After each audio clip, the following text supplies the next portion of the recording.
اعوذ باللہ من الشیطان الرجیم، بسم اللہ الرحمن الرحیم۔ آج ہم سورۃ بقرہ کی 11ویں آیت کی تفسیر پڑھیں گے۔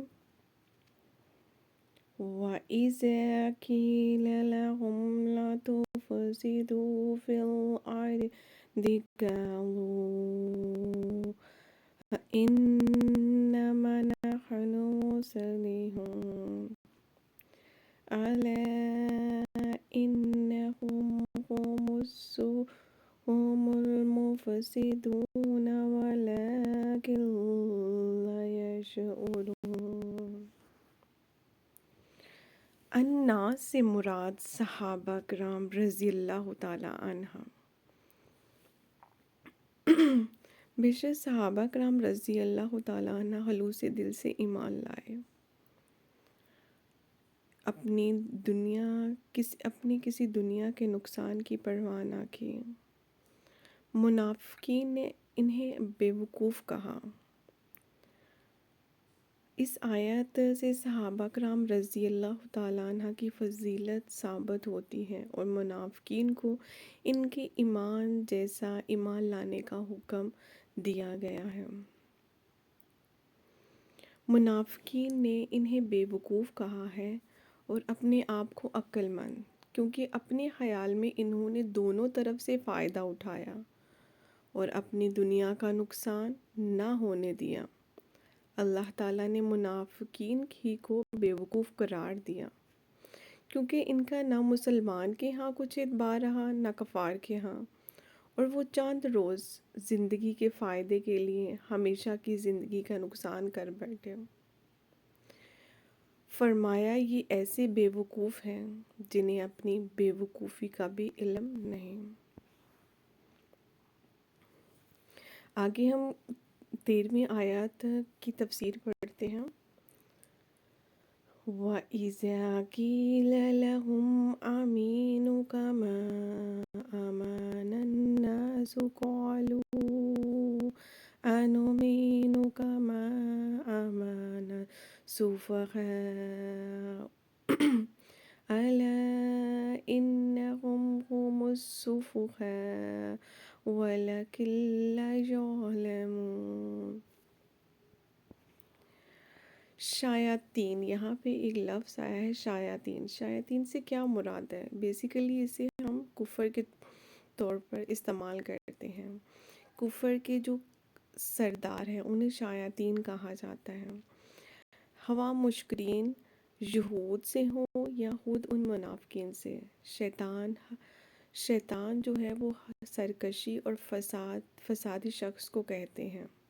شیاطین جنوں اور انسانوں دونوں میں ہوتے ہیں۔ فرمایا سورۃ الانعام کی 112 آیت میں، وَكَذَلِكَ جَعَلْنَا لِكُلِّ نَبِيٍّ عَدُوًّا شَيَاطِینَ الْإِنسِ وَالْجِنِّ يُوحِي بَعْضُهُمْ إِلَىٰ بَعْضٍ زُخْرُفَ الْقَوْلِ غُرُورًا۔ اور اسی طرح ہم نے ہر نبی کے لیے انسانوں اور جنوں کے شیطان کو دشمن بنایا دیا، ان کا بعض کی طرف سے ملمہ کی ہوئی بات دھوکہ دینے کے لیے دل میں ڈالتا رہتا ہے۔ لفظ شیطان شاطانہ سے مشتق ہے، جس کے معنی بات کے ہیں، یعنی وہ جو ہر خیر سے دور ہو۔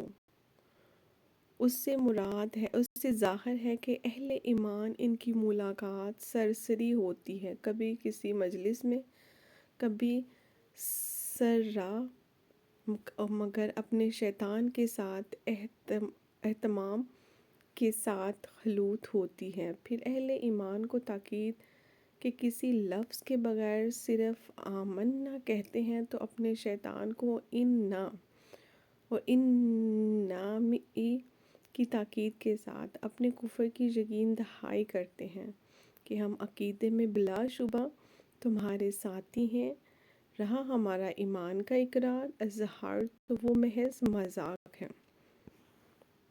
نعوذ باللہ۔ اب ہم 14ویں آیات میں تشریح کرتے ہیں۔ وَإِذَا لَقُوا الَّذِينَ آمَنُوا قَالُوا آمَنَّا وَإِذَا خَلَوْا إِلَى شَيْطَانِهِمْ قَالُوا إِنَّا مَعَكُمْ إِنَّمَا نَحْنُ مُسْتَهْزِئُونَ۔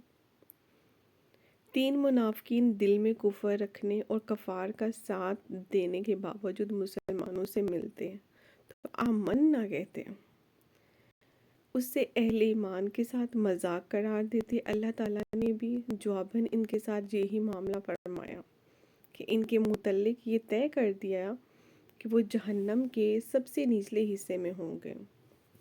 اس کے باوجود دنیا میں انہیں مسلمان قرار دیا اور اس کی رسی دراز کر دی تاکہ وہ سرکشی میں زیادہ سے زیادہ بڑھ جائیں۔ فرمایا انما نملی لہم لیزدادوا اثما۔ آل عمران کی 178 آیات میں ہمیں انہیں صرف اس لیے مہلت دے رہے ہیں کہ وہ گناہ میں بڑھ جائیں۔ وہ ان کا مذاق تھا، یہ اللہ تعالیٰ کا مذاق ہے۔ قرآن مجید میں ایسے الفاظ مقابلے میں استعمال ہوئے ہیں جو ابتدائیں کم ہی استعمال ہوتے ہیں۔